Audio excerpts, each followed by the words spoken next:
Imagine a time when the people of Israel lived under the leadership of judges and prophets, men and women chosen by God to guide the nation. Among them was Samuel, a respected and beloved prophet who dedicated his life to serving God and the people.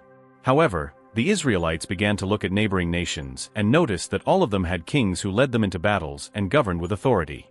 Desiring to be like these other nations, they approached Samuel and asked, "Give us a king to lead us."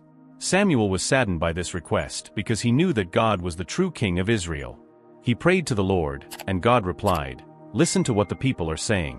It is not you they have rejected, but me." Even so, God instructed Samuel to warn them about the consequences of having a king: taxes, servitude, and possible abuses of power. But the people insisted, "No matter. We want a king over us." Meanwhile, in a small village of the tribe of Benjamin, there lived a man named Kish, a Benjamite of standing. He had a son named Saul, an impressive young man. The Bible describes Saul as being taller than any other Israelite, and there was no one more handsome than he in the entire country. His stature and appearance made him stand out in a crowd. One day, Kish's donkeys went missing. Concerned, Kish asked Saul, "Take one of the servants and go look for the donkeys." Saul obeyed and traveled through the hills of Ephraim, passed through the land of Shalisha, Shalim, and Benjamin, but did not find them. When they reached the land of Zuph, Saul said to the servant, "Let's go back. My father might stop worrying about the donkeys and start worrying about us." The servant replied, "Wait. In this town, there is a man of God. He is highly respected, and everything he says comes true. Let's go there now. Perhaps he can tell us which way to go." Saul agreed but was concerned that they had nothing to offer the man of God. The servant mentioned he had a small amount of silver, so they decided to seek the prophet. This man of God was Samuel. The day before, the Lord had told Samuel, "Tomorrow at this time, I will send you a man from the land of Benjamin. Anoint him ruler over my people Israel. He will deliver them from the hand of the Philistines." When Samuel saw Saul approaching, the Lord said, "This is the man I spoke to you about. He will govern my people." Saul approached Samuel at the entrance of the town and asked, "Please, can you tell me where the seer's house is?" Samuel replied, "I am the seer. Go up ahead of me to the high place, for today you shall eat with me. Tomorrow I will send you on your way and will tell you all that is in your heart. As for the donkeys you lost 3 days ago, do not worry about them. They have been found. And to whom is all the desire of Israel turned, if not to you and your father's family?" Surprised, Saul said, "But I am only a Benjamite, from the smallest tribe of Israel, and my family is the least of all the families of the tribe of Benjamin. Why do you say such a thing to me?" Samuel took Saul and his servant into the hall, and gave them the place of honor among about 30 guests. During the banquet, Samuel instructed the cook to bring the best portion of meat, which had been reserved for Saul. After the meal, they went down from a high place to the town, and Samuel talked with Saul on the roof of the house. At daybreak, Samuel called to Saul on the roof and said, "Get ready, and I will accompany you on your way." As they were going down to the edge of the town, Samuel said to Saul, "Tell the servant to go ahead of us." When they were alone, Samuel took a flask of oil, poured it on Saul's head, kissed him, and declared, "The Lord has anointed you ruler over his inheritance. You will govern the Lord's people and deliver them from the hands of the enemies around them." Samuel then gave Saul some signs that would confirm his anointing. He said, "When you leave me today, you will meet 2 men near Rachel's tomb at Zelzah, on the border of Benjamin. They will say to you, 'The donkeys you set out to look for have been found, and now your father has stopped thinking about them and is worried about you.' Further on, near the great tree of Tabor, you will meet 3 men going up to Bethel to worship God. One will be carrying 3 young goats, another 3 loaves of bread, and another a skin of wine. They will greet you and offer you 2 loaves of bread, which you are to accept. Then you will go to Gibeah of God, where there is a Philistine outpost. As you approach the town, you will meet a procession of prophets coming down from a high place with lyres, tambourines, flutes, and harps being played before them, and they will be prophesying. The Spirit of the Lord will come powerfully upon you, and you will prophesy with them. You will be changed into a different person." Everything happened exactly as Samuel had described. As Saul turned to leave Samuel, God changed Saul's heart. When he met the group of prophets, the Spirit of God came powerfully upon him, and he began to prophesy. Those who knew him were surprised and asked, "What has happened to the son of Kish? Is Saul also among the prophets?" After these events, Saul returned home. Later Samuel summoned all the people of Israel at Mizpah and said, This is what the Lord, the God of Israel, says: I brought Israel up out of Egypt, and I delivered you from the hand of the Egyptians and all the kingdoms that oppressed you. But today you have rejected your God, who saves you out of all your disasters and afflictions, and you have said, No. Appoint a king over us. Now present yourselves before the Lord by tribes and clans. Samuel had all the tribes of Israel come forward, and the tribe of Benjamin was chosen by lot. Then the clan of Matri was selected, and finally Saul son of Kish was chosen. But when they looked for him, he was nowhere to be found. They inquired of the Lord, Has the man come here yet? And the Lord said, Yes, he is hiding among the baggage. They ran and brought him out. As he stood among the people, he was a head taller than any of the others. Samuel said to the people, Do you see the man the Lord has chosen? There is no one like him among all the people. Then the people shouted, Long live the king. Samuel explained to the people the rights and duties of kingship. He wrote them down on a scroll and deposited it before the Lord. Then he dismissed the people, each to their own home. Saul also went to his home in Gibeah, accompanied by valiant men whose hearts God had touched. But some scoundrels said, How can this fellow save us? They despised him and brought him no gifts. But Saul kept silent. Thus, Saul was chosen and anointed as the first king of Israel. From a young man who went out to look for his father's lost donkeys, he became the leader of a nation. His story shows us how God can call and empower ordinary people for extraordinary tasks, and how he directs events to fulfill his purposes. If you are feeling motivated and inspired by this content, make sure you're subscribed to the channel so you don't miss more videos like this. We will bring a series of content with biblical teachings and inspiring stories that motivate us to keep going, that don't let us give up. Let's continue with the story. In a time when the tribes of Israel faced constant threats from neighboring peoples, a crisis emerged that would test Saul's newly established leadership. The Ammonites, under their cruel king Nahash, advanced against the Israelite city of Jabesh-Gilead, besieging it and causing great distress among its inhabitants. The men of Jabesh, fearing imminent destruction, sought a way to avoid massacre. They sent messengers to Nahash, saying, Make a treaty with us, and we will be subject to you. Nahash, however, imposed an inhumane condition.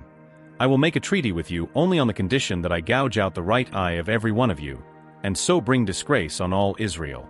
Desperate at such a cruel proposal, the elders of Jabesh asked for time. Give us 7 days so we can send messengers throughout Israel. If no one comes to rescue us, we will surrender to you. Confident that no help would arrive, Nahash agreed.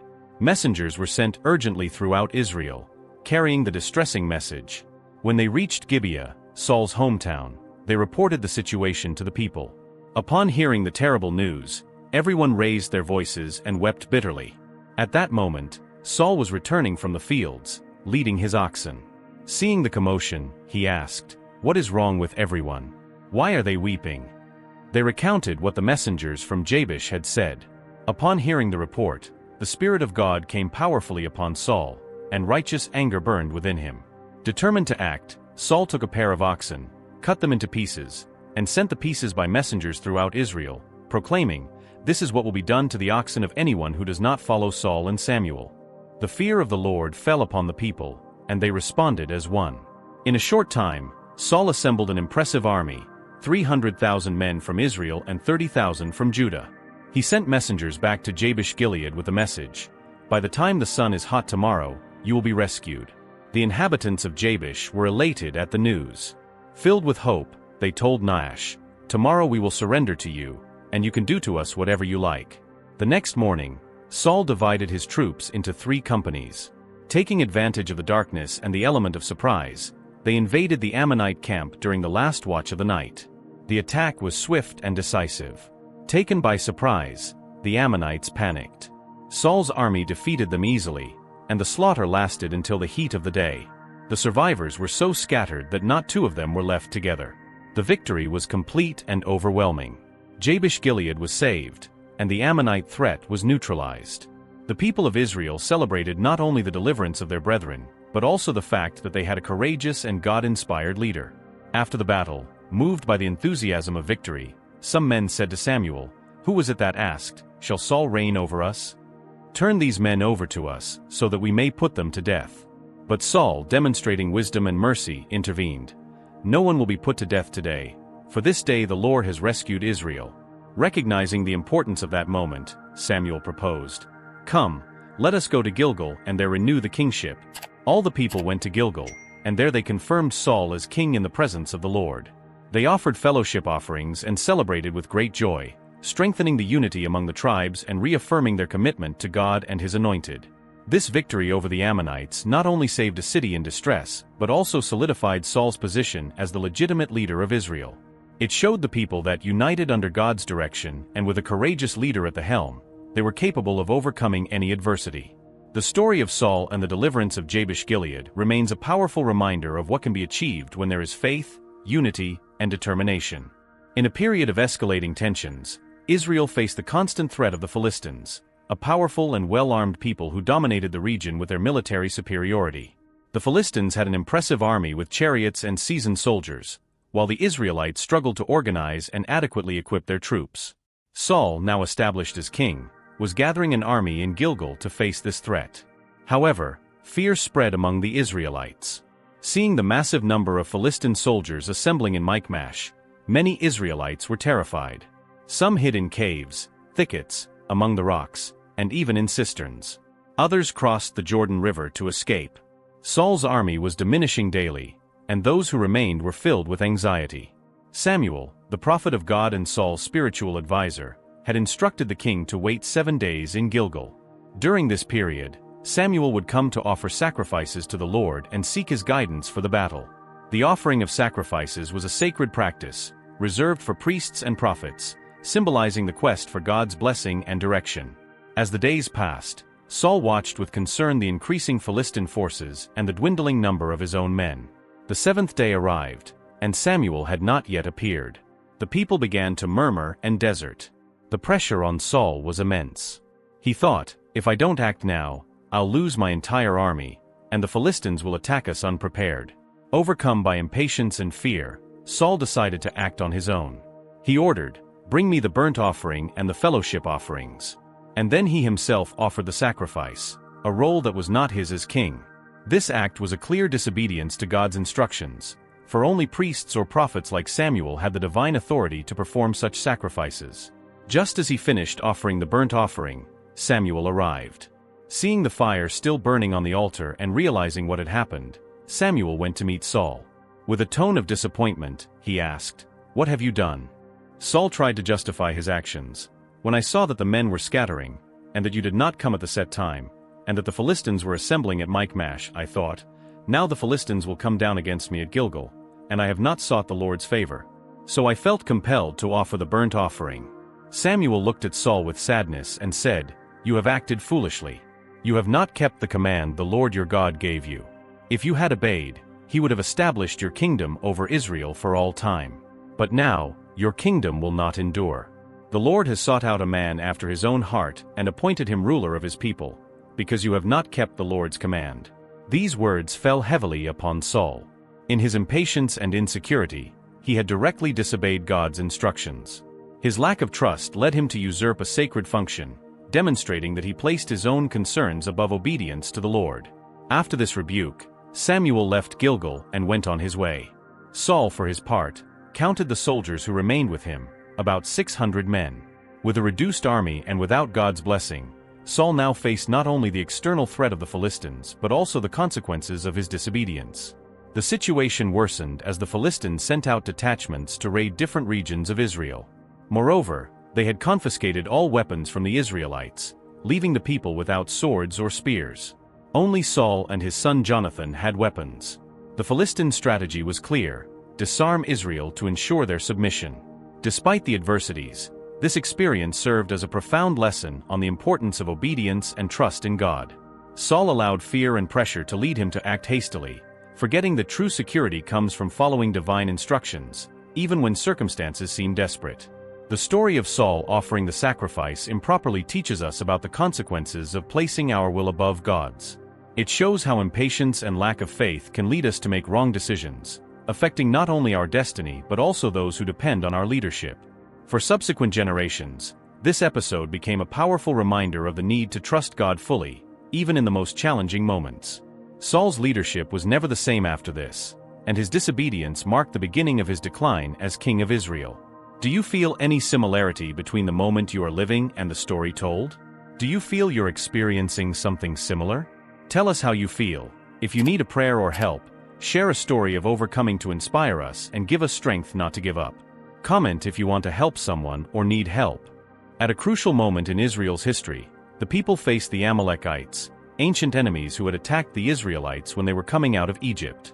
God decided it was time to judge the Amalekites for their cruel acts. He sent a clear message to Saul through the prophet Samuel: go and completely destroy the Amalekites. Exterminate everything that belongs to them. Do not spare them. Put to death men and women, children and infants, cattle and sheep, camels and donkeys. Saul gathered his army, counting 200,000 foot soldiers and 10,000 men from Judah. They marched to the city of Amalek and set an ambush in the valley. Before the attack, Saul warned the Kenite, a people living among the Amalekites, "Go away, leave the Amalekites so that I do not destroy you along with them, for you showed kindness to all the Israelites when they came up out of Egypt." The Kenite heeded the warning and withdrew. The battle was intense, but the army of Israel prevailed. They defeated the Amalekites from Havilah to Shur, east of Egypt. However, instead of fully following God's instructions, Saul and his soldiers decided to spare Agag, the king of the Amalekites.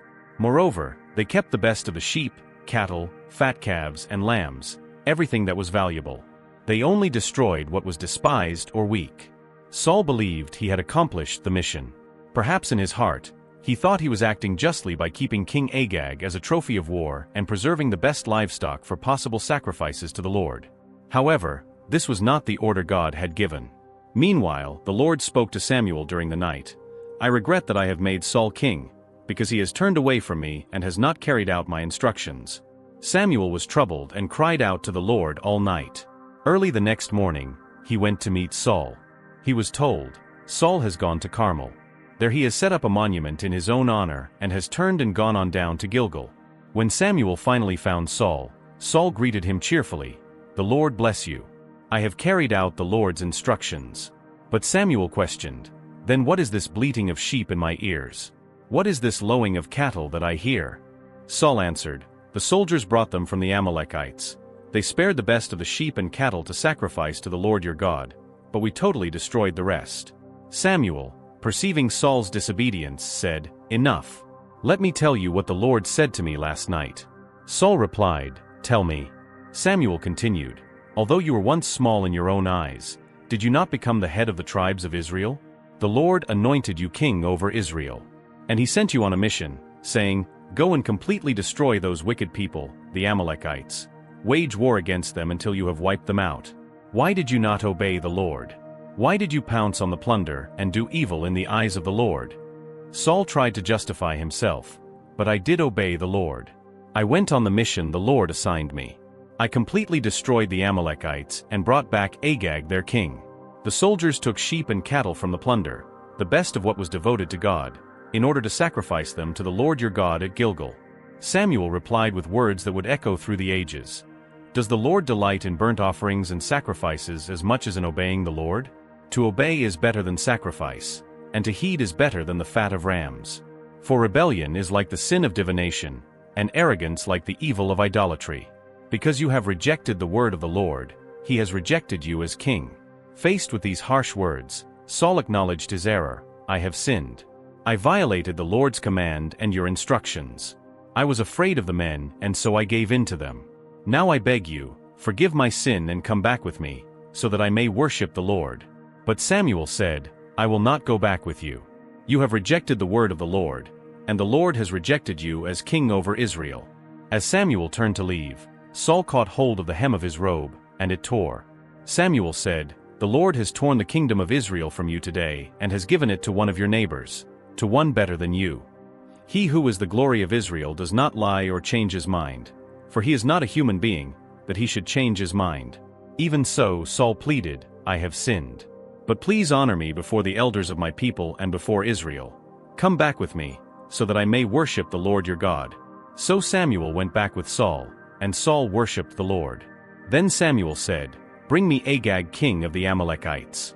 Agag came to him in chains, thinking, "Surely the bitterness of death is past." But Samuel declared, "As your sword has made women childless, so will your mother be childless among women. And Samuel put Agag to death before the Lord at Gilgal. After this, Samuel left for Ramah, but Saul went up to his home in Gibeah. Until the day Samuel died, he did not go to see Saul again, though Samuel mourned for him. And the Lord regretted that he had made Saul king over Israel. This episode marked a decisive point in Saul's life and in Israel's history. Saul's disobedience was not just a failure to follow specific instructions, but a revelation of his heart. He showed that he valued the opinion of people more than obedience to God. His decision to spare Agag and the best of the livestock, even with seemingly good intentions, was a direct transgression of divine orders. The story teaches us about the importance of total obedience to God. It's not about partial compliance or adjusting divine instructions to suit us. God values an obedient and submissive heart more than sacrifices and offerings. Saul's disobedience led to his rejection as king and paved the way for God to choose another man, David, a man after his own heart, to lead Israel. For us, this narrative serves as a powerful reminder that the consequences of disobedience can be profound and long-lasting. It encourages us to examine our own lives and to seek to obey God in all areas, trusting that His ways are always best, even when we don't fully understand them. After Saul's disobedience in sparing King Agag and the best of the Amalekite livestock, the Lord was deeply grieved with the king He had chosen to rule Israel. Saul had demonstrated that his heart was not fully dedicated to obeying God. He preferred to follow his own ways and yield to the people's pressure rather than faithfully fulfill divine instructions. Samuel, the prophet of the Lord, was also shaken by Saul's attitude. He spent the entire night crying out to God, lamenting the situation and seeking guidance. The next morning, the Lord spoke to Samuel. "I regret that I have made Saul king, because he has turned away from me and has not carried out my instructions." With a heavy heart, Samuel decided to confront Saul about his disobedience. Upon arrival, he was informed that Saul had gone to Carmel, where he had set up a monument in his own honor, and then proceeded to Gilgal. This news heightened Samuel's concern, as it indicated that Saul was more interested in promoting himself than in honoring God. When Samuel finally met Saul in Gilgal, Saul greeted him enthusiastically, as if nothing had happened. "The Lord bless you. I have carried out the Lord's instructions." Samuel, sensing the superficiality of Saul's words, asked, "What then is this bleating of sheep in my ears? What is this lowing of cattle that I hear?" Saul, perhaps feeling he could justify his actions, replied, "The soldiers brought them from the Amalekites. They spared the best of the sheep and cattle to sacrifice to the Lord your God, but we totally destroyed the rest." Samuel interrupted, "Enough. Let me tell you what the Lord said to me last night." Saul, not grasping the gravity of the situation, said, "Tell me."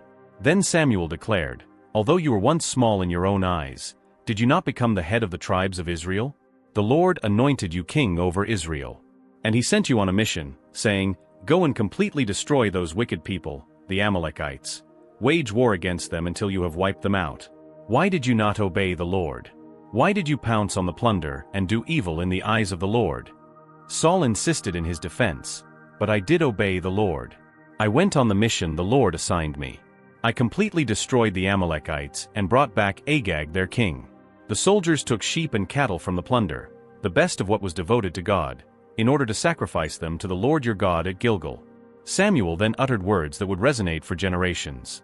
Does the Lord delight in burnt offerings and sacrifices as much as in obeying the Lord? To obey is better than sacrifice, and to heed is better than the fat of rams. For rebellion is like the sin of divination, and arrogance like the evil of idolatry. Because you have rejected the word of the Lord, He has rejected you as king. At this moment, the reality of the consequences of his actions fell upon Saul like a crushing weight. He acknowledged, "I have sinned. I violated the Lord's command and your instructions. I was afraid of the men, and so I gave in to them. Now I beg you, forgive my sin and come back with me, so that I may worship the Lord." But Samuel responded firmly, "I will not go back with you. You have rejected the word of the Lord, and the Lord has rejected you as king over Israel." As Samuel turned to leave, Saul grabbed the hem of his robe, and it tore. Samuel said, "The Lord has torn the kingdom of Israel from you today and has given it to one of your neighbors, to one better than you. He who is the glory of Israel does not lie or change his mind, for he is not a human being, that he should change his mind." Desperate, Saul pleaded, "I have sinned.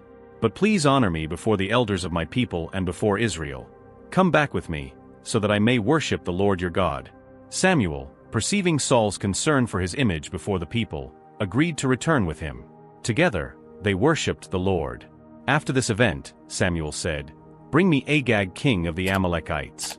Agag, thinking that the worst was over, approached confidently, saying, "Surely the bitterness of death is past." But Samuel replied, "As your sword has made women childless, so will your mother be childless among women." And Samuel executed Agag before the Lord at Gilgal. After that, Samuel returned to Ramah, and Saul went to his home in Gibeah. Samuel never went to see Saul again until the day of his death, though he mourned for him. And the Lord regretted that he had made Saul king over Israel. Saul's rejection as king was not just an isolated act of divine discipline, but the result of a pattern of disobedience and lack of trust in God. Saul often made decisions based on what seemed best in his own eyes or what would please the people, rather than following the clear instructions of the Lord. This rejection marked the beginning of a tumultuous period in Saul's life. Without God's guidance and favor, he became increasingly insecure and unstable. An evil spirit began to torment him, causing him great anguish. Amid this darkness, Saul sought relief, and his servant suggested that a skilled musician be brought to play and soothe his spirit. This is how David, a young shepherd skilled in playing the harp, entered Saul's service, without the king knowing that this would be his successor. The story of Saul offers profound lessons on the importance of total obedience to God. It shows us that we cannot substitute obedience with sacrifices or good intentions. God desires submissive hearts, ready to follow his will above all else. Saul's disobedience had consequences not only for himself, but for the entire nation of Israel. As Saul struggled with the consequences of his choices, God was already preparing a new king, a man after his own heart. David would be anointed by Samuel, and although he would face many challenges, his story would be marked by deep faith and trust in God. The rejection of Saul as king serves as a reminder to all of us. It is a call to reflect on our own lives. Are we fully obeying God's voice, or are we allowing our pride, fear, or desire to please others to lead us away from his will? May we learn from Saul's story and always seek to follow the path God points out to us, trusting that he knows what is best for us. Leave a like if you're enjoying this, so YouTube continues to recommend videos like this, and you're helping us and motivating us to continue. We appreciate every second, and may God bless you. After God's rejection of Saul as king, a new chapter begins in Israel's history. God instructed the prophet Samuel to anoint a new king from among the sons of Jesse, a humble man from Bethlehem. Among Jesse's sons was David, the youngest, a shepherd boy. Though he was not the strongest or most imposing of his brothers, David had a heart devoted to God. Following divine guidance, Samuel anointed David in secret, and from that day on, the Spirit of the Lord came powerfully upon him. Meanwhile, Saul began to be tormented by an evil spirit that left him distressed and troubled. His servants, noticing the king's suffering, suggested finding someone skilled in playing the harp to soothe him. One of the servants mentioned David. "I have seen a son of Jesse of Bethlehem who knows how to play the lyre. He is brave, a warrior, speaks well, and is a fine-looking man. And the Lord is with him." Saul sent messengers to Jesse, asking him to send David to the palace. Thus, David entered the king's service. Whenever the evil spirit tormented Saul, David would play his harp, and the king would find relief and peace. Saul liked David very much and made him one of his armor-bearers. Some time later, the Philistines once again threatened Israel. They camped on one side of the valley, while the Israelites were on the other. Among the Philistines was a giant warrior named Goliath, who daily challenged the army of Israel. "Choose a man and have him come down to me. If he is able to fight and kill me, we will become your subjects. But if I overcome him and kill him, you will become our subjects and serve us." For 40 days, Goliath issued this challenge, but no Israelite had the courage to face him. David, who had returned to tend his father's sheep, was sent by Jesse to the camp to bring supplies to his older brothers who were in the army. Upon arrival, he heard Goliath's taunts and was indignant that no one had the courage to confront him. Confident in God, David offered to fight Goliath. Despite initial disbelief from Saul and the soldiers, David insisted, "The Lord who rescued me from the paw of the lion and the paw of the bear will rescue me from the hand of this Philistine." Armed only with his staff, 5 smooth stones, and a sling, David faced Goliath. The giant mocked him, but David declared, "You come against me with sword and spear and javelin, but I come against you in the name of the Lord Almighty." With a stone slung from his sling, David struck Goliath on the forehead, bringing him down. He then ran to him, took Goliath's own sword, and killed him. David's victory caused the Philistines to flee and elevated his name among the people of Israel. After this impressive victory, David was brought before Saul. The king asked, "Whose son are you, young man?" David replied, "I am the son of your servant Jesse of Bethlehem." Saul was impressed with David and placed him in a high position in his army. David succeeded in every mission Saul gave him, and this pleased the people and the king's officers. Over time, David and Jonathan, Saul's son, developed a deep friendship. Jonathan loved David as himself, and they made a covenant of friendship. David was also becoming increasingly popular among the people. Women sang in celebration, "Saul has slain his thousands, and David his tens of thousands." Hearing this, Saul became very angry and thought, "They have credited David with tens of thousands, but me with only thousands. What more can he get but the kingdom?" From that moment, Saul looked at David with suspicion and envy. The next day, an evil spirit from God came forcefully on Saul. He was prophesying in his house while David was playing the harp, as he usually did. Saul had a spear in his hand and hurled it, saying, "I'll pin David to the wall." But David eluded him twice. Realizing that the Lord was with David and had departed from him, Saul feared David even more. In an attempt to remove him, Saul appointed David as a commander of 1,000 men, hoping he would fall in battle. However, David led his troops successfully in all missions, and his fame only grew. All Israel and Judah loved David because he led them in their campaigns with courage and wisdom. Saul then devised a plan to put David in danger. He offered his oldest daughter, Merab, in marriage to David, saying, "Here is my older daughter Merab.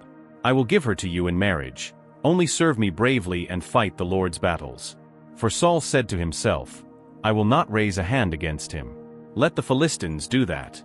David humbly replied, "Who am I, and what is my family or my clan in Israel, that I should become the king's son-in-law?"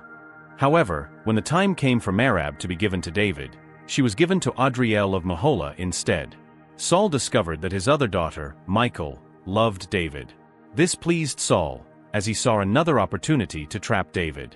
He said to him, "Now you have a second chance to become my son-in-law." Saul ordered his attendants to speak to David privately, encouraging him to accept the proposal. David replied, "Do you think it is a small matter to become the king's son-in-law? I'm only a poor man and little known." Saul then set a condition for the marriage. He would require no dowry except 100 Philistine foreskins, hoping David would be killed fighting the enemies. David agreed to the proposal and with his men, killed 200 Philistines, bringing their foreskins to the king. Saul had no choice but to give Michal to David as his wife. But seeing David's continued success and that the Lord was with him, Saul feared him even more. Jealousy and fear consumed Saul. He openly instructed his son Jonathan and all his attendants to kill David.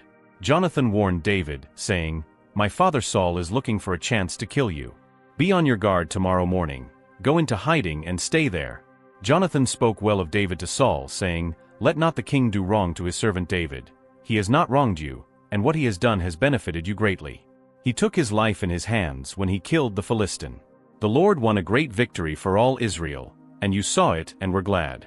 Why then would you do wrong to an innocent man like David by killing him for no reason? Saul listened to Jonathan and took this oath, "As surely as the Lord lives, David will not be put to death." Jonathan called David and told him the whole conversation. He brought him to Saul, and David was with Saul as before. But the peace did not last long. Once more, war broke out, and David went out to fight the Philistines. He struck them with such force that they fled before him.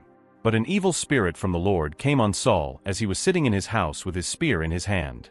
While David was playing the harp, Saul tried to pin him to the wall with his spear, but David eluded him, and the spear struck the wall. That night, David made good his escape.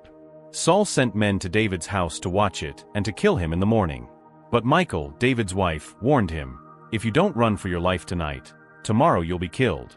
So Michal let David down through a window, and he fled and escaped.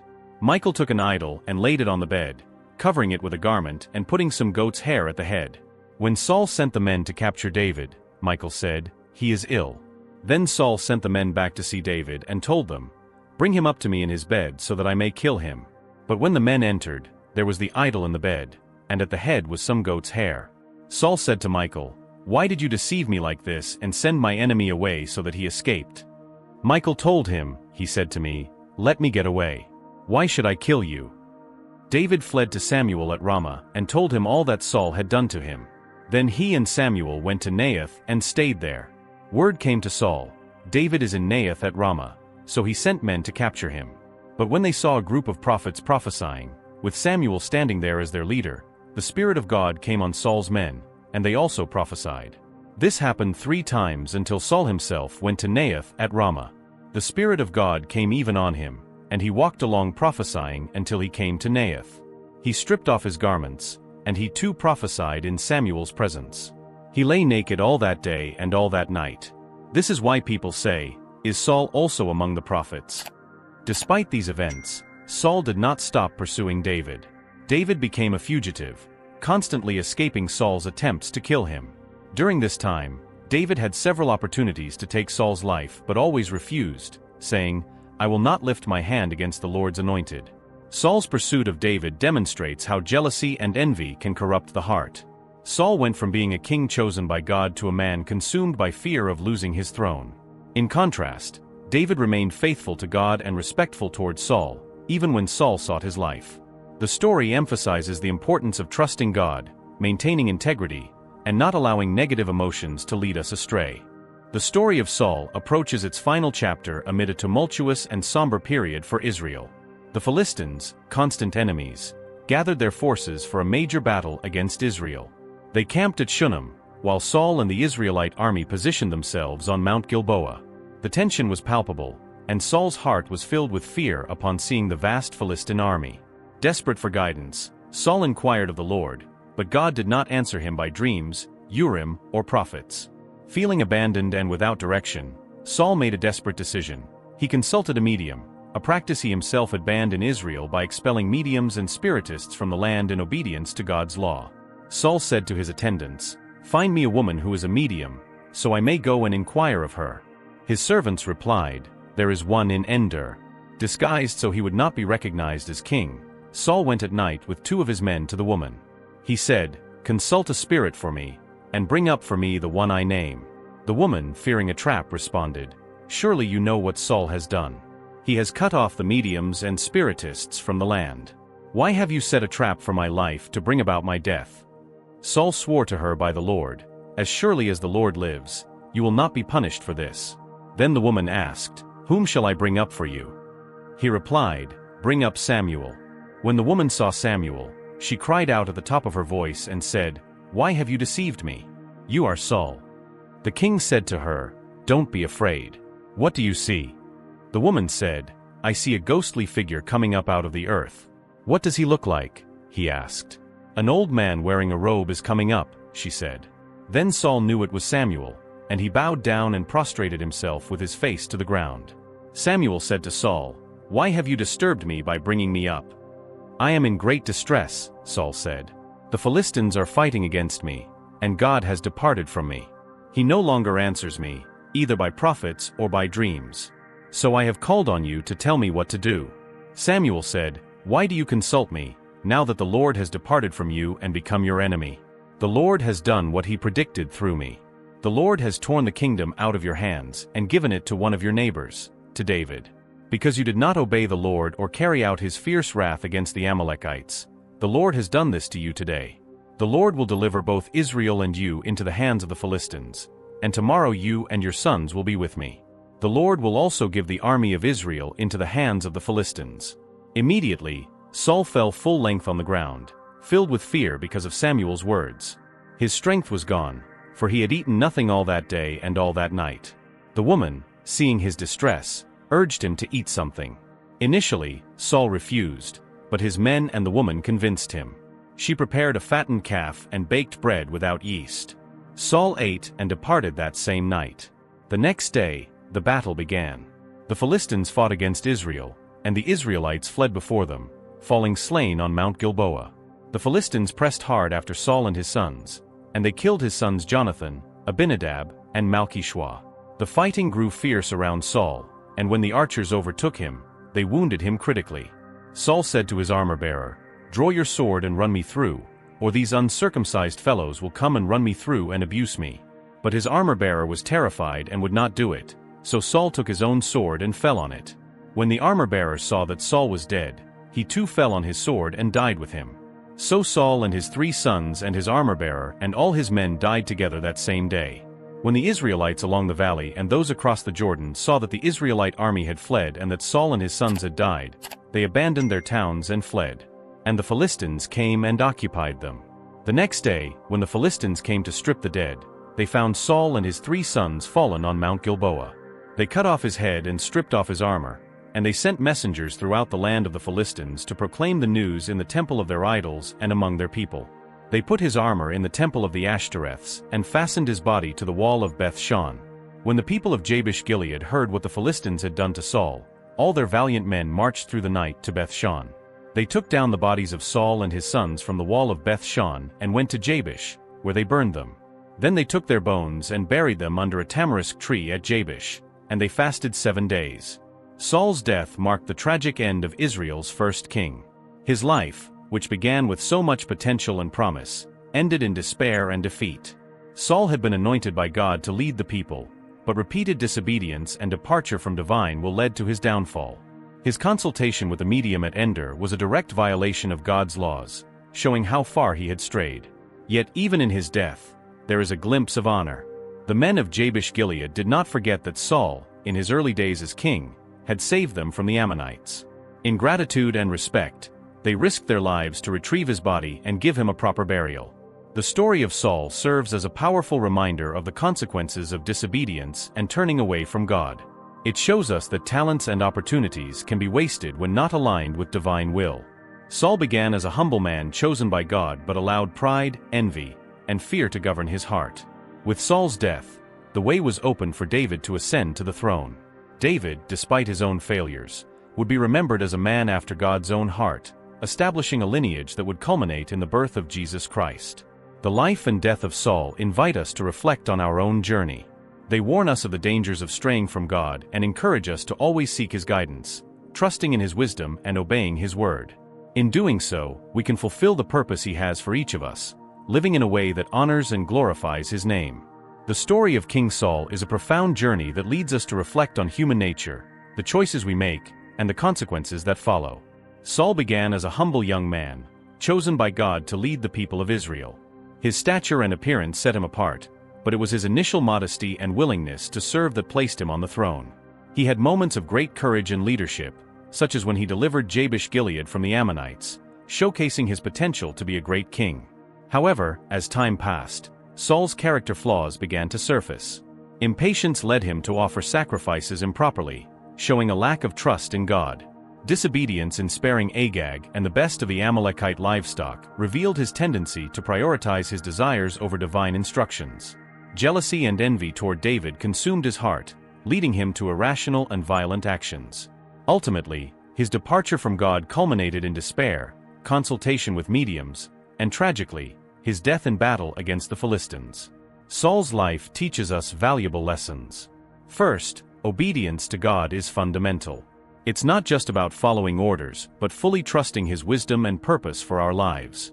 Second, pride and envy are poisons that corrode the soul. When we allow these emotions to govern our actions, we lose sight of what truly matters. Third, even when we fail, there is still an opportunity for repentance and reconciliation with God. For us today, Saul's story serves as a mirror. How often do we allow fear, insecurity, or the desire to please others to lead us away from the path we know is right? It invites us to examine our hearts and realign our lives with divine principles. But there is also a message of hope. Even with his flaws, Saul's story is part of a greater plan that God had for Israel and all humanity. The transition to David's reign, a man after God's own heart, prepared the way for the lineage that would lead to the birth of Jesus Christ, the Savior. Therefore, let us be inspired to seek a deeper relationship with God, to practice sincere obedience, and to cultivate a heart free from pride and envy. Let us remember that our choices impact not only our lives but also those around us. And above all, let us trust that regardless of the challenges we face, God is present, ready to guide us when we turn to Him with humility and faith. Thank you for watching until the end, and don't forget to subscribe and activate the notification bell to see more content like this. Stories of overcoming, motivation, and interest. Until next time.